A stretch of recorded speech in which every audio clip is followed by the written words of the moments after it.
우리 주변 분들과 함께 인사하시겠습니다. 사랑과 기쁨으로 섬깁시다.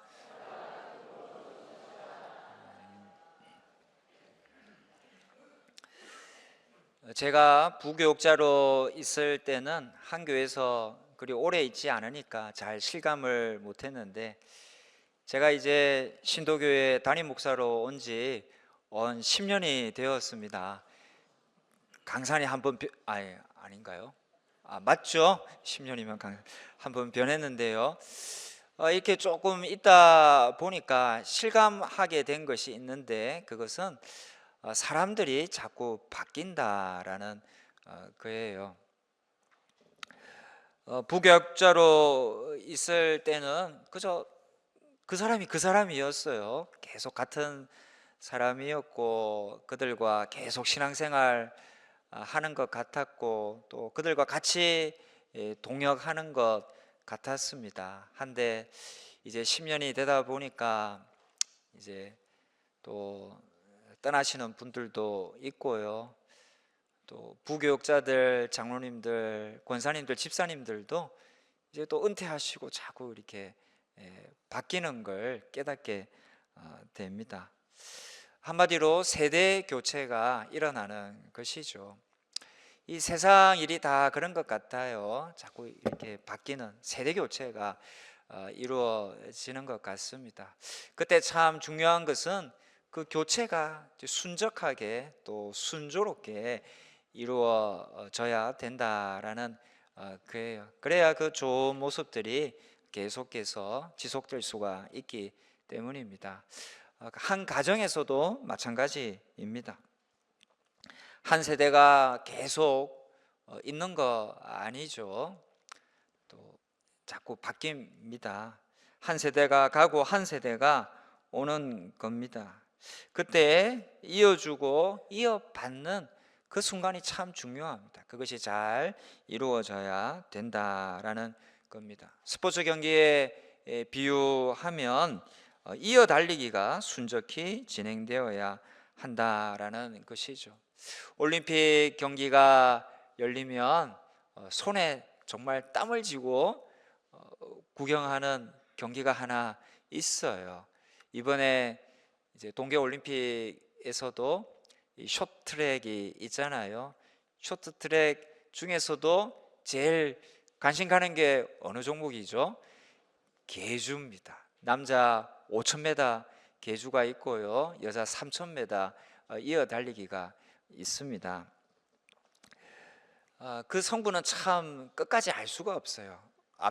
엎치락 뒤치락 하고 순위가 뒤바뀌기도 하고 또 중간에 넘어지기도 하기 때문에 끝까지 승부를 잘 알 수가 없는데요. 여러분, 그런 계주 경기에서 아주 중요한 부분이 있죠. 그게 뭘까요? 그게 바로 바톤 터치 하는 겁니다. 사람이 이제 이어 달리기 시작하는 그 순간입니다. 그것이 정확하고 깔끔하게 이루어져야 좋은 성적 낼 수가 있고요. 거기서 그만 실패해 버리면 좋은 성적을 기대하기는 좀 어렵게 되는 것이죠.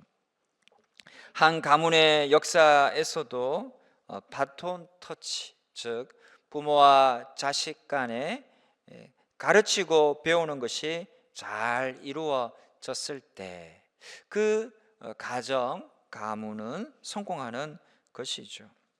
우리는 뭘 가르치고 물려주고 또 배워야 할까요? 우리는 어떻게 이어 달리기가 성공적으로 계속되도록 할 수 있을까요?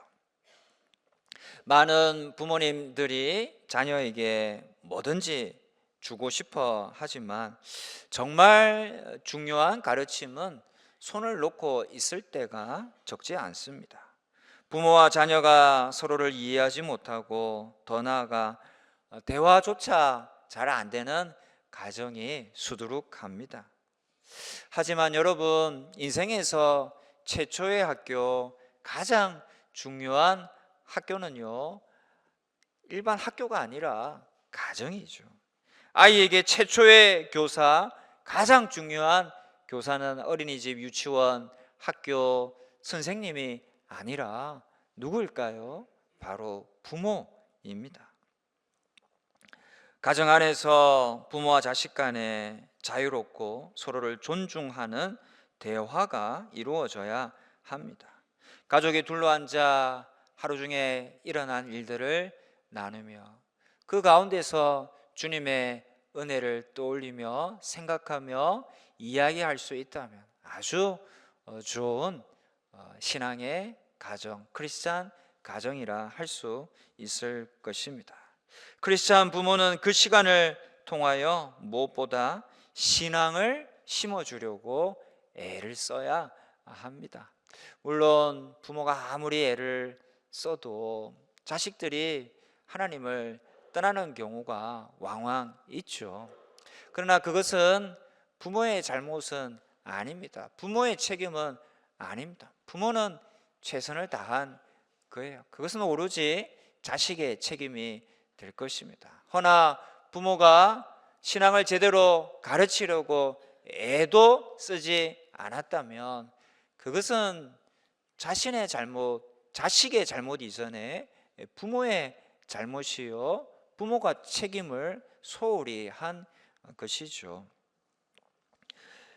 결과는 우리는 잘 알 수 없어요. 자식의 일까지 부모가 좌우할 수는 없는 노릇입니다. 그러나 부모가 해야 할 바는 부모에게 주어진 책임은 다하는 신앙을 또 가르치려고 애는 쓰는 그런 부모가 되어야 할 것입니다. 책임을 다하기 위해 부모는 가르쳐야 하는데요. 무엇을 가르치면 좋을까요? 첫 번째는 예수님 잘 믿고 구원받아라 라는 겁니다. 뭐니 해도 이걸 가르쳐야죠. 저를 따라 같이 해보십시다. 예수님 잘 믿고 구원받자. 네, 그거를 가르쳐야 되는 겁니다. 본문 27절에서 29절에 보면 야곱은 마침내 이삭으로부터 장자의 축복을 받습니다. 그런데 27절을 보면 이삭이 이 야곱에게 축복하게 된 결정적 이유가 나옵니다. 그것은 이삭이 야곱이 입고 있던, 야곱이 누구 옷을 입었어요?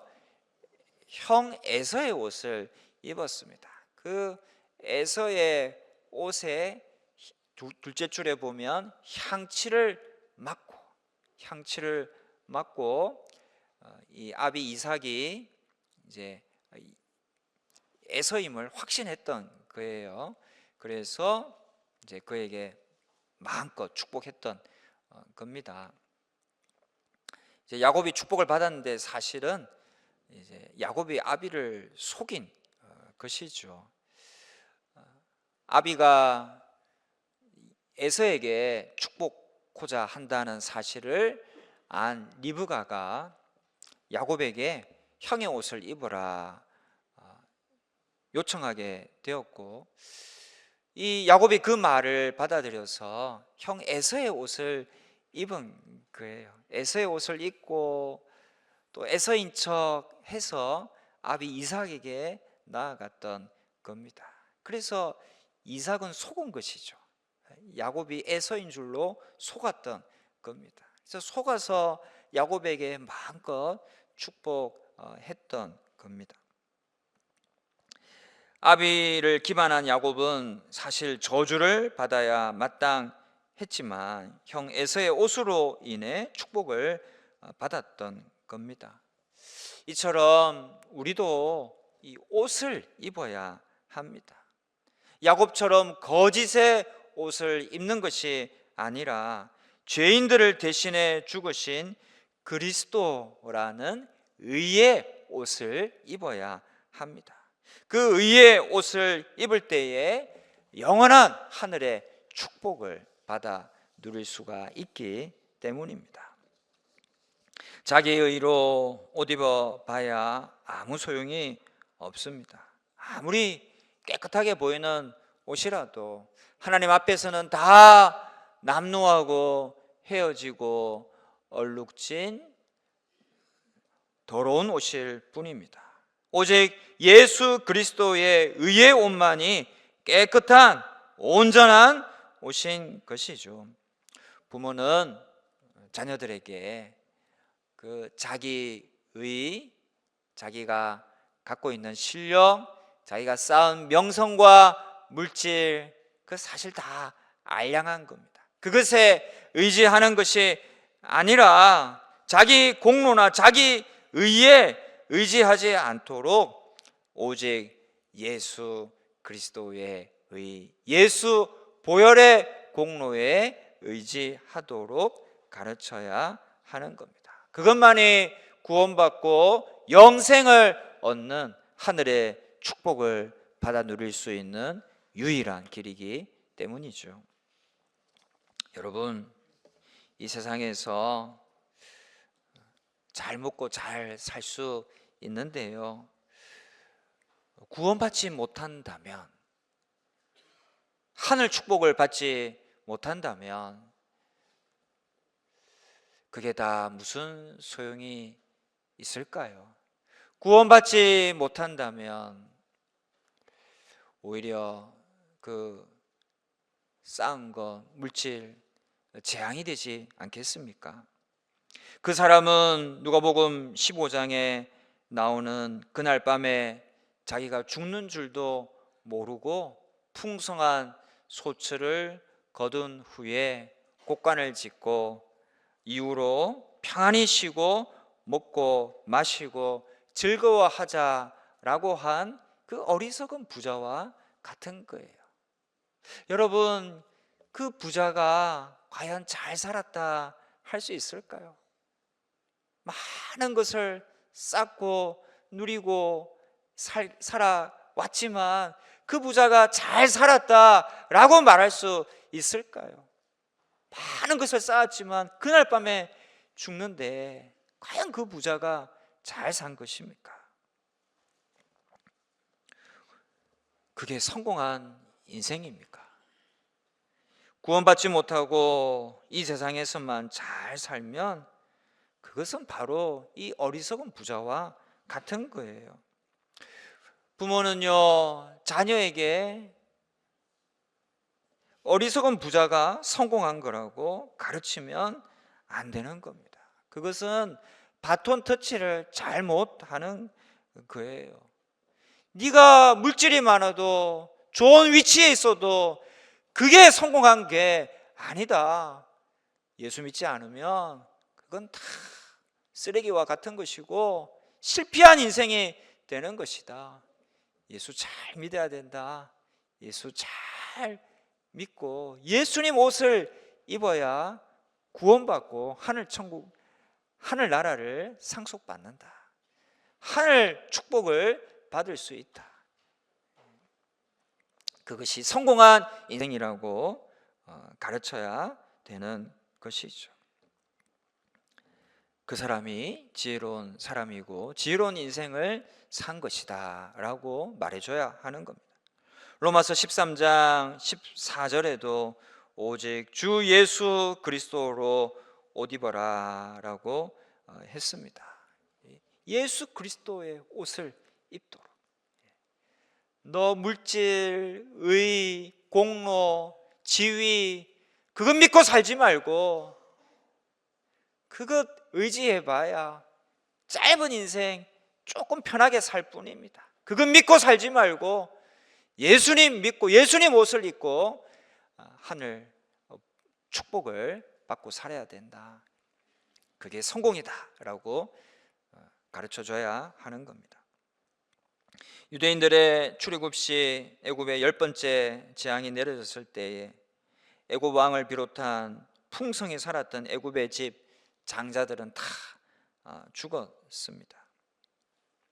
그들이 입었던 질 좋은 옷, 먹었던 맛있는 음식들, 소유하고 누렸던 금, 은, 보화가 그 죽음을 막을 수가 없었죠. 그들이 믿고 섬겼던 각종 우상이 그 죽음을 막을 수 없었습니다. 그러나 죽임당한 어린 양의 피를 문설주와 좌우 임방에 뿌린 유대인 집안의 장자들은 죽음을 면할 수 있었어요. 죽음에서 건진받을 수 있었던 겁니다. 그것은 유대인들의 유별남이나 그들의 능력 때문이 아니라 그 문에 뿌려진 피뿌림의 능력이었던 겁니다. 그 피가 죽음을 막았던 것이죠. 죽음을 유월, 즉 띄워 넘어가게 했던 겁니다. 바로 그 사건으로부터 유월절이라는 유대인의 명절이 생겨났고, 그것이 예수 그리스도의 십자가에서 흘리신 보혈로 말미암은 구원의 사건과도 연결이 되는 것이죠. 여러분, 예수님으로 인해 그 피 흘림, 피 뿌림의 공로로 인해 우리가 구원받는 거예요. 억만금 주고도 살 수 없는 하늘 축복을 피 뿌림의 능력으로 받게 된 것입니다. 바로 그 믿음을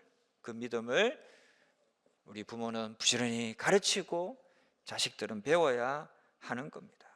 알량한 자기의를 자랑할 것이 아니라 자신의 죄인됨을 고백하며 오직 예수 그리스도의 의에 의지토록 예수 그리스도의 옷을 입도록 예수님 믿도록 물질, 명예, 권력을 얻어야 성공이 아니라 믿음을 가져야, 예수님 의의 옷을 입어야 성공한 것이라고 가르쳐야 되는 거예요. 여러분, 이 명절에 그렇게 꼭 가르치십시다. 그리하여 믿음에 이어 달리기가, 신앙에 이어 달리기가 계속될 수 있는 저와 여러분 모두가 되시기를 주님의 이름으로 축복합니다. 두 번째는요, 하나님의 은혜로 풍요롭게 사는 것임을 잘 가르쳐야 합니다. 그래서 이 이어 달리기, 이 바톤 터치가 제대로 되도록 해야 한다라는 것이죠. 우리가 이 세상에서 풍요롭게 살 수 있죠. 여러분, 그것은 또 누구 덕분일까요? 누가 우리에게 풍요로움을 가져다 주는 것일까요? 본문 27절 끝부분에 보면 밭의 향치로다라는 말씀이 나오는데, 이 밭은 가나안 땅을 말합니다. 이스라엘 백성들이 애굽 노예 생활에서 자기 소유의 땅이 없다가 이제 가나안 땅에 정착함으로 자기 소유의 땅을 얻게 되죠. 그 땅이 있음으로 말미암아 국가를 이룰 수 있었고 또 주권을 가질 수가 있었습니다. 그러니 이 땅이 얼마나 소중합니까? 게다가 농작물을 키우려고 해도 땅이 있어야죠. 집을 지으려고 해도 땅이 있어야 되지 않습니까? 이제 땅이 참 소중한 것입니다. 그런데 그 땅을 누가 주시는 겁니까? 우리 27절 끝에 보면 뭐라고 했죠? 여호와께서 복 주신 밭이다 라고 했습니다. 하나님이 땅을 주시는 거예요. 하나님이 땅 주셔서 우리가 나라도 이루고 또 먹고 살고 집도 지을 수가 있는 것입니다. 하나님이 땅만 주십니까? 28절 같이 읽겠습니다. 하나님은 하늘의 이슬과 땅의 기름짐이며 풍성한 곡식과 포도주를 내게 주시기를 원하노라. 아멘. 이스라엘에 있는 팔레스타인 땅은요, 한 10개월 정도 건조합니다.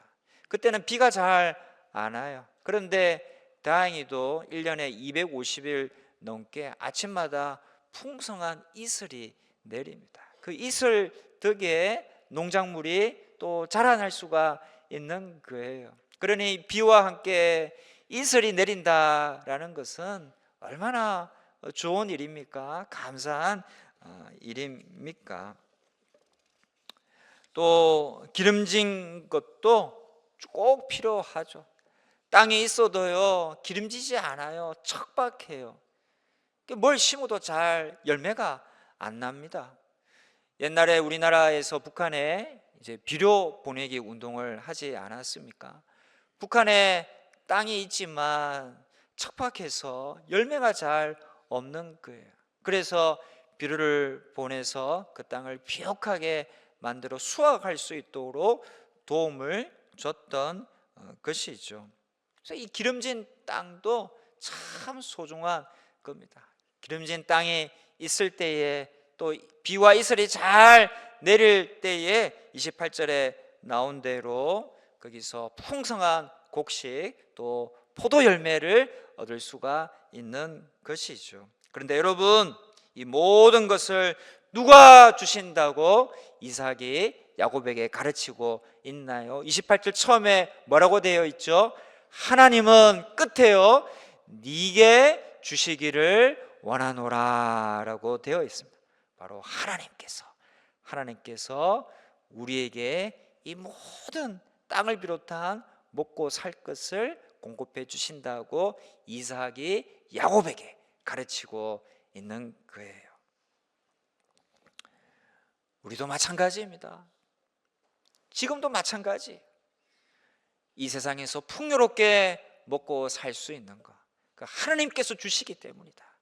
그게 다 하나님 은혜요, 하나님 덕이다 라고 가르치는 거야. 그게 자녀를 축복하는 겁니다. 그런데 먹고 살만해지니까 사람들이 자꾸 하나님을 떠나갑니다. 지금 세대들은요, 한 세대 전보다 훨씬 더 풍요로움을 누리고 삽니다. 예전에는 불과 한 세대 전만 해도 많은 사람들이 일용할 양식을 걱정해야 했지만 요즘은 많은 사람들이 성인병 걱정을 하고 비만을 걱정하고 어떻게 하면 다이어트를 할 수 있을까 고민합니다. 배부른 것이죠. 그러다 보니 하나님 은혜를 망각하고 하나님께 감사하지 못하는 현상들이 곳곳에서 나타납니다. 30대, 40대 청소년 세대에서 기독교인 비율이 확연하게 떨어집니다. 과학 문명의 발달과 개인주의적이고 현세 지향적인 삶의 자세도 믿음을 현격히 떨어뜨리는 요인이 되고 있습니다. 하나님 주신 복 때문에, 하나님 주신 지혜 때문에 하나님을 잊어버리고 하나님을 멀리하고 하나님을 걷어차 버리는 기막힌 일들이 벌어지고 있는 것이죠. 여러분, 명심하십시다. 우리가 이렇게 풍요롭게 살고 있지만요, 하나님이 붙드시지 않으면, 하나님이 졸고 계시면 이 모든 것은 다 사라질 것입니다. 없는 것 같이 될 것입니다. 그것을 절대 망각하면 안 되고요, 또 그것이 또한 사실이요, 진리입니다. 하나님이 붙들어 주시고 있기 때문에 우리가 풍요롭게 사는 거예요. 그렇지 않으면 이 모든 것들 다 하루아침에도 날아가 버릴 것입니다. 그것이 사실이요, 진리입니다. 그래서 아무리 풍요롭게 살아도 우리는 절대 교만하면 안 되는 거예요. 풍요롭게 살아도, 우리가 뭐 많은 것을 이룬 것 같아도 다 하나님 능력이요, 하나님 은혜다라는 사실을 깨닫고 하나님 덕으로 사는 것임을 깨닫고 하나님께 감사하며 살아야 됨을 가르쳐야 하는 겁니다. 성도 여러분, 모든 풍요는 다 하나님 덕입니다. 하나님 주신 것입니다. 그것을 잘 깨닫고 또 가르치는 우리 모두가 되실 수 있기를 주님의 이름으로 축복합니다. 세 번째는 우리의 안전도 하나님이 보장해 주는 것임을 가르쳐야 합니다. 29절 보십시오. 같이 읽겠습니다. 만민이 너를 섬기고 열국이 내게 굴복하리니 내가 형제들의 주가 되고 내 어머니의 아들들이 내게 굴복하며 너를 저주하는 자는 저주를 받고 너를 축복하는 자는 복을 받기를 원하노라. 아멘. 만민이 너를 섬기고 열국이 내게 굴복한다. 아주 민족 중에 뛰어난 민족이 된다라는 것이죠. 또 너를 저주하는 자는 저주를 받고 너를 축복하는 자는 복을 받는다라고 했습니다. 그러니 누가 저 선민을 함부로 대하겠습니까? 누가 저주하며 침략할 수가 있겠습니까? 저 29절 말씀은요, 한마디로 하면 안전을 지켜주신다, 안전하게 해 주신다라는 것입니다. 다른 사람이나 다른 민족이 이스라엘 민족을 함부로 넘보지 못할 것이다 라는 안전 보장의 말씀인 것이죠. 여러분, 우리의 안전을 누가 보장해 줍니까? 우리가 안전하려면 나라가 튼튼하고 안전해야 되는데 누가 우리나라의 안전을 지켜주시는 겁니까? 이삭은 그분은 바로 하나님이시라고, 하나님이 안전을 지켜주신다고 야곱에게 가르치고 있는 것이죠. 그 사실은 지금도 마찬가지이고 우리 민족에게도 마찬가지입니다. 경제력, 군사력이 우리의 안전을 보장하는 거 아닙니다. 하나님이 우리의 안전을 보장해 주시는 겁니다. 여러분, 경제력, 군사력에 의지하지 맙시다. 오직 하나님만을 의지하십시다. 그분만이 우리의 안전지대임을 믿으시기 바랍니다. 다행스럽게도 우리나라는요, 그것을 수시로 고백하는 민족입니다. 어디서 알 수 있어요? 애국가에 있잖아요.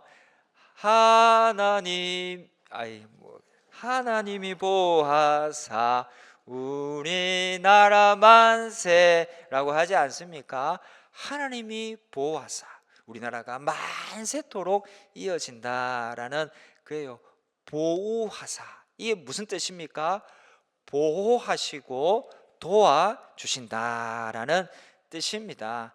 하나님이 도와주심으로, 하나님이 보호하심으로 우리나라가 안전하다라는 그 고백이 이 애국가 가사에 담겨 있는 것이죠. 그래서 우리와 국가의 안전을 위해서도 우리 자녀들이 계속해서 하나님을 바라보도록, 하나님을 의지토록 가르쳐야 하는 겁니다. 사사기 2장에 보면 안타까운 이야기가 나옵니다. 요수아가 죽은 후에 이 부모들이 자녀들에게 하나님을 바라보도록 잘 가르치지 않았어요. 바톤 터치가 제대로 이루어지지 않았던 겁니다.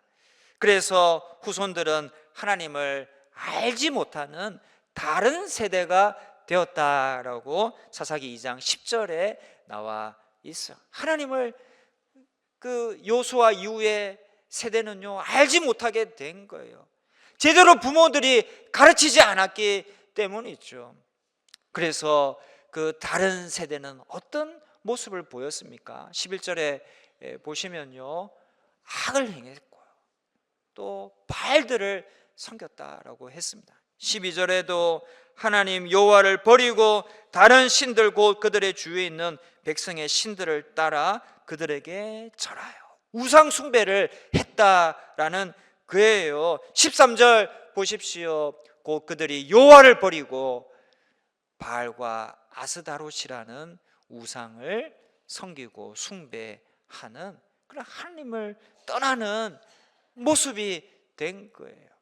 그렇게 살자 이스라엘 민족이 어떻게 됩니까? 14절 5절 보시면요, 여호와께서 이스라엘에게 진노하사 노략하는 자의 손에 넘겨주사 그들이 노략을 당하게 하시며, 이 침범을 당하게 된 거예요. 또 주위에 있는 모든 대적의 손에 팔아 넘기심에 그들이 망하게 된 겁니다. 그들이 다시는 대적을 당하지 못하였으며 이제는 침략해도 속수무책 당하고 만 것입니다. 14절에 15절에 보시면 그들이 어디로 가든지 여호와의 손이 그들에게 재앙을 내리시니 도망을 가도 소용이 없다라는 거야. 하나님이 그들에게 재앙을 내리는 모습이 된 것입니다.